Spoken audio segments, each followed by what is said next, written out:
Տերը եկել է որ իր երանելիները մեր կյանքում տեղի ունենա։ Երանի հոգով աղքատներին եկել է մեզի աղքատացնելու համար։ Աստծո խոսքը եկել է մեզի աղքատացնելու համար։ Եկել է սկավոր շինելու համար։ Եկել է ողորմած շինելու համար։ Արտարությանը Քրիստոս ծարավ ու կարոտ շինելու համար։ Եկել է որպեսզի մեր սիրտը մաքրի որ մենք Աստված տեսնենք։ Ու հետո էլ արտարության համար հալածվենք։ Տերը իր խոսքը, իր Սուրբ Հոգին ղրգել է որ այս երանելիները հոգևոր հայտնություններ է հավատացյալի կյանքում, հայրական սիրո ապտակներն է, Աստծո մատների գործն է։ Քեշեք նույնիսկ Եզեկիա մարգարեն գրել է, գսե Երուսաղեմ քաղաքի միջից անցիր։ Երուսաղեմը եկեղեցու խորհուրդն է։ Վերաբերվիք է Իսրայել ազգին, վերաբերվիք է եկեղեցուն։ Երուսաղեմ քաղաքի մեջից անցիր։ Բոլոր սկավոր,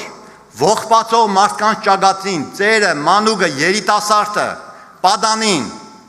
որոնք որ սկավոր են, որոնք որ Տերոջ խոսքը աղքատացրել է, ու իրանք Պողոսի նման լաց կեղնին իրանց վրա, ինչ խղճալի մարդ եմ ես, ով ինձ ազատ է այս վիճակից։ Գսե այդ մարդկանց ճակատին նշան տի, իսկ մնացակ ով որ սկավոր չէ, ով որ Սիոնի սկավոր չէ, ով որ աշխարհի սկավոր է,